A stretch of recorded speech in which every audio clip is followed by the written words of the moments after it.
Capítulo 8. Del buen suceso que el valeroso Don Quijote tuvo en la espantable y jamás imaginada aventura de los molinos de viento, con otros sucesos dignos de felice recordación. En esto descubrieron 30 o 40 molinos de viento que hay en aquel campo.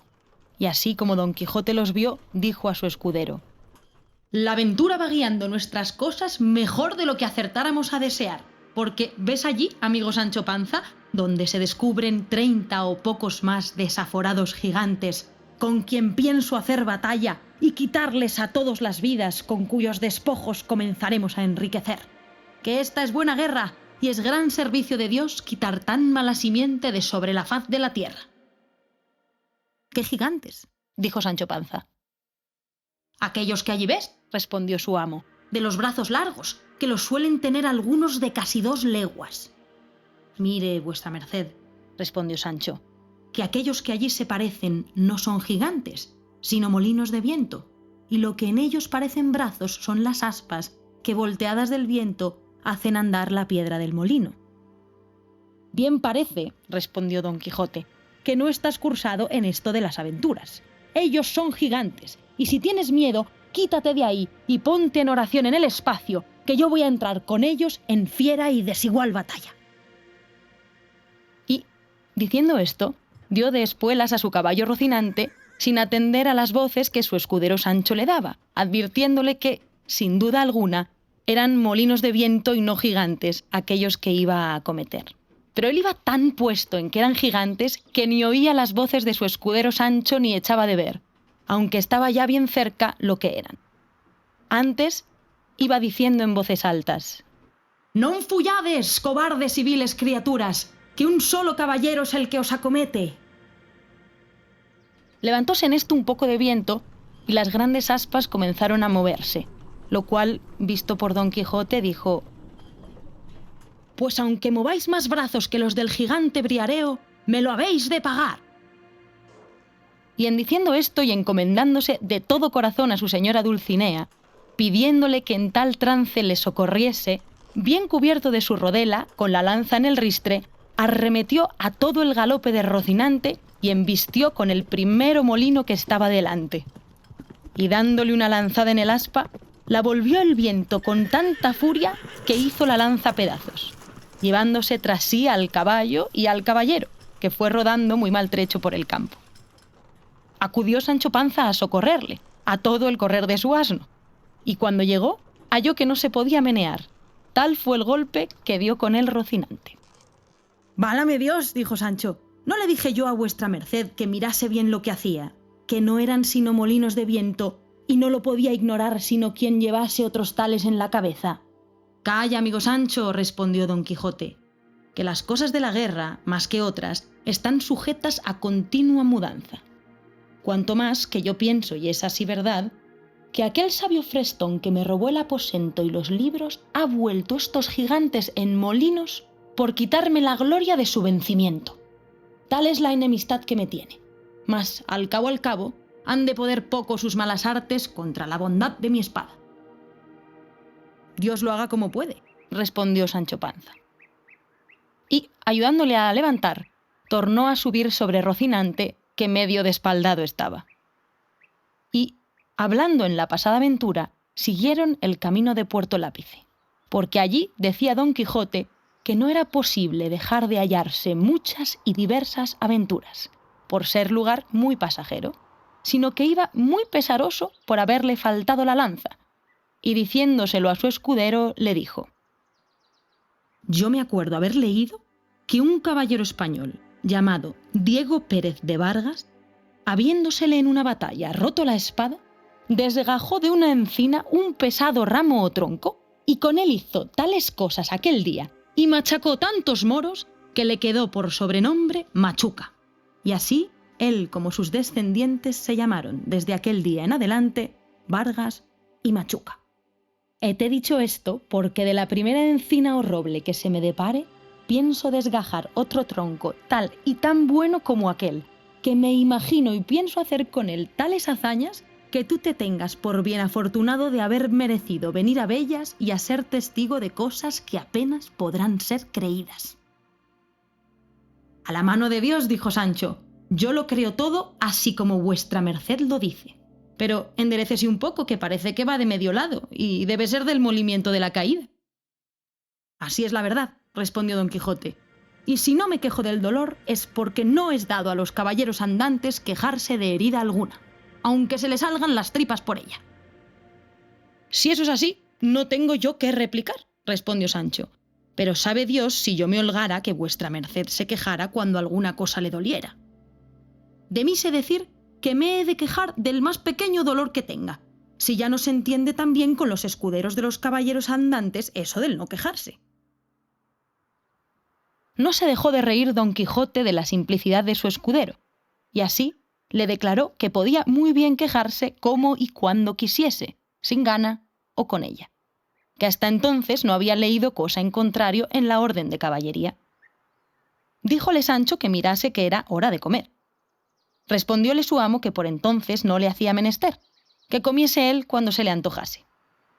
Con esta licencia se acomodó Sancho lo mejor que pudo sobre su jumento y, sacando de las alforjas lo que en ellas había puesto, iba caminando y comiendo detrás de su amo muy de su espacio, y de cuando en cuando empinaba la bota, con tanto gusto que le pudiera envidiar el más regalado bodegonero de Málaga. Y, en tanto que él iba de aquella manera menudeando tragos, no se le acordaba de ninguna promesa que su amo le hubiese hecho, ni tenía por ningún trabajo, sino por mucho descanso, andar buscando las aventuras, por peligrosas que fuesen. En resolución, aquella noche la pasaron entre unos árboles, y del uno de ellos desgajó Don Quijote un ramo seco que casi le podía servir de lanza, y puso en él el hierro que quitó de la que se le había quebrado. Toda aquella noche no durmió Don Quijote, pensando en su señora Dulcinea, por acomodarse a lo que había leído en sus libros, cuando los caballeros pasaban sin dormir muchas noches en las florestas y despoblados, entretenidos con las memorias de sus señoras. No la pasó ansí Sancho Panza, que, como tenía el estómago lleno y no de agua de chicoria, de un sueño se la llevó toda. Y no fueran parte para despertarle si su amo no lo llamara los rayos del sol que le daban en el rostro, ni el canto de las aves, que muchas y muy regocijadamente la venida del nuevo día saludaban. Al levantarse dio un tiento a la bota, y hallóla algo más flaca que la noche antes, y afligiósele el corazón, por parecerle que no llevaban camino de remediar tan presto su falta. No quiso desayunarse Don Quijote porque, como está dicho, dio en sustentarse de sabrosas memorias. Tornaron a su comenzado camino del Puerto Lápice, y a obra de las 3 del día le descubrieron. Aquí, dijo en viéndole Don Quijote, podemos, hermano Sancho Panza, meter las manos hasta los codos en esto que llaman aventuras. Mas advierte que aunque me veas en los mayores peligros del mundo, no has de poner mano a tu espada para defenderme si ya no vieres que los que me ofenden es canalla y gente baja, que en tal caso bien puedes ayudarme. Pero si fueren caballeros, en ninguna manera te es lícito ni concedido por las leyes de caballería que me ayudes hasta que seas armado caballero. Por cierto, señor, respondió Sancho, que vuestra merced sea muy bien obedecido en esto, y más, que yo de mío me soy pacífico y enemigo de meterme en ruidos ni pendencias. Bien es verdad que, en lo que tocare a defender mi persona, no tendré mucha cuenta con esas leyes, pues las divinas y humanas permiten que cada uno se defienda de quien quisiere agraviarle.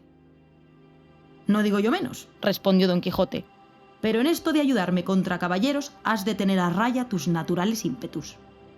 Digo que así lo haré, respondió Sancho, y que guardaré ese precepto tan bien como el día del domingo.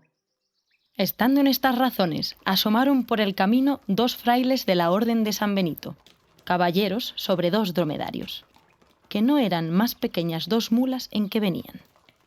Traían sus antojos de camino y sus quitasoles.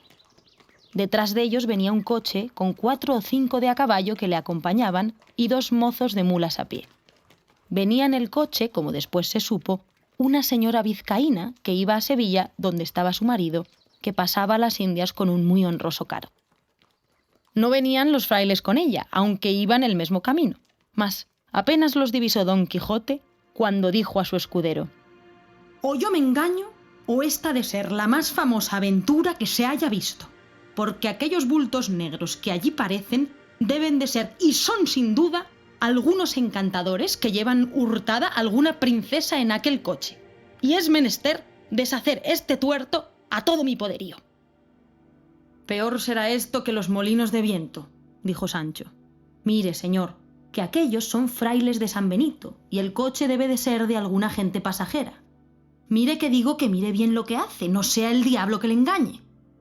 «Ya te he dicho, Sancho», respondió Don Quijote, «que sabes poco de achaque de aventuras. Lo que yo digo es verdad, y ahora lo verás». Y diciendo esto, se adelantó y se puso en la mitad del camino por donde los frailes venían, y, en llegando tan cerca que a él le pareció que le podrían oír lo que dijese, en alta voz dijo: «Gente endiablada y descomunal, dejad luego al punto las altas princesas que en ese coche lleváis forzadas. Si no, aparejaos a recibir presta muerte por justo castigo de vuestras malas obras».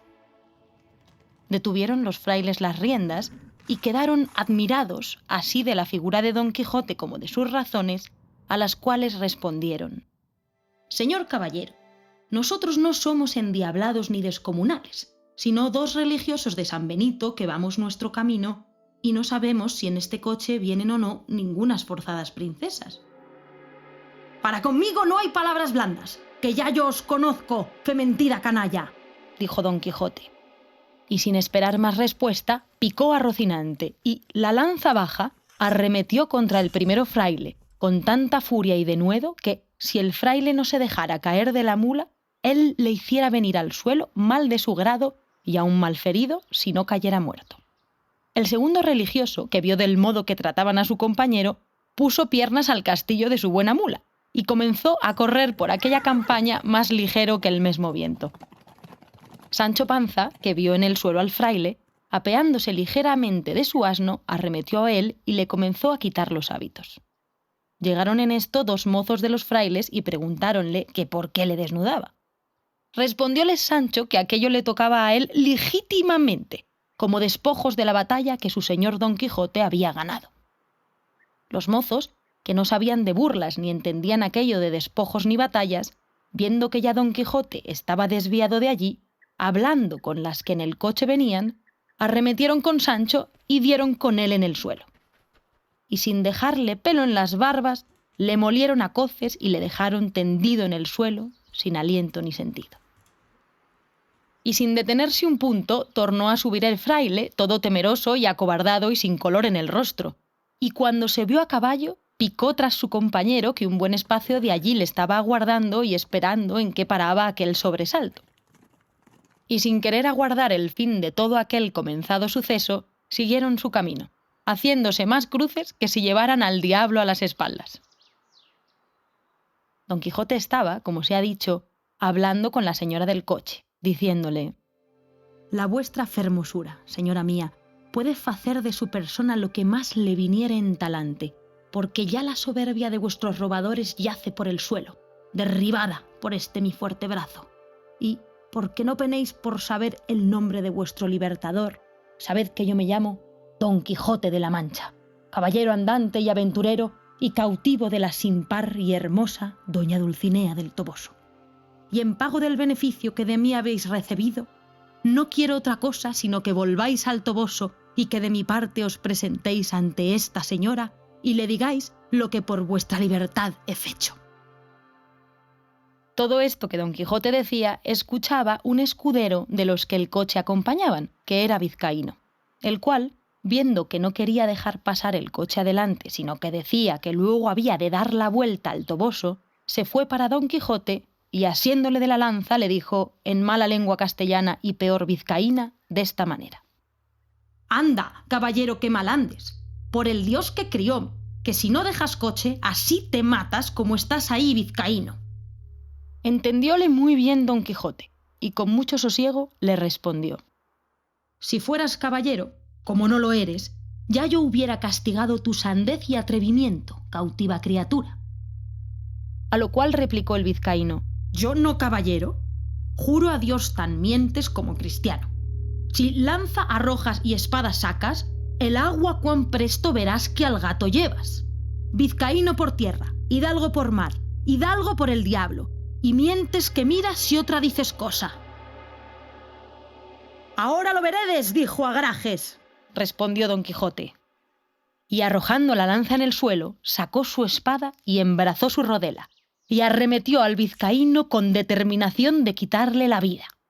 El vizcaíno, que así le vio venir, aunque quisiera apearse de la mula, que por ser de las malas de alquiler no había que fiar en ella, no pudo hacer otra cosa sino sacar su espada. Pero avínole bien que se halló junto al coche, de donde pudo tomar una almohada que le sirvió de escudo, y luego se fueron el uno para el otro como si fueran dos mortales enemigos. La demás gente quisiera ponerlos en paz, mas no pudo, porque decía el vizcaíno en sus mal trabadas razones que si no le dejaban acabar su batalla, que él mismo había de matar a su ama y a toda la gente que se lo estorbase. La señora del coche, admirada y temerosa de lo que veía, hizo al cochero que se desviase de allí algún poco, y desde lejos se puso a mirar la rigurosa contienda, en el discurso de la cual dio el vizcaíno una gran cuchillada a Don Quijote encima de un hombro, por encima de la rodela, que, a dársela sin defensa, le abriera hasta la cintura. Don Quijote, que sintió la pesadumbre de aquel desaforado golpe, dio una gran voz diciendo: «Oh, señora de mi alma, Dulcinea, flor de la fermosura, socorred a este vuestro caballero, que por satisfacer a la vuestra mucha bondad en este riguroso trance se halla». El decir esto, y el apretar la espada, y el cubrirse bien de su rodela, y el arremeter al vizcaíno, todo fue en un tiempo, llevando determinación de aventurarlo todo a la de un golpe solo.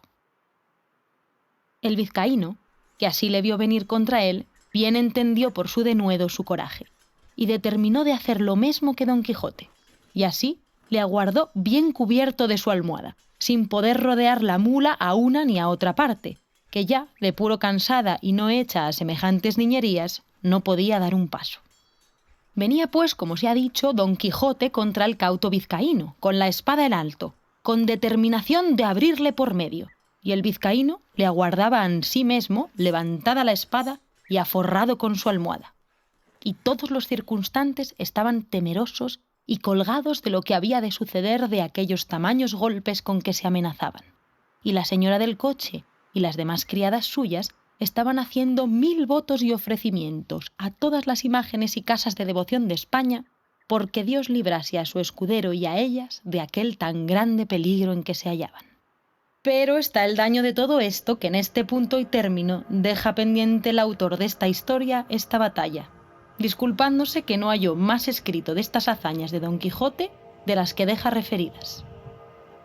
Bien es verdad que el segundo autor de esta obra no quiso creer que tan curiosa historia estuviese entregada a las leyes del olvido, ni que hubiesen sido tan poco curiosos los ingenios de la Mancha que no tuviesen en sus archivos o en sus escritorios algunos papeles que de este famoso caballero tratasen.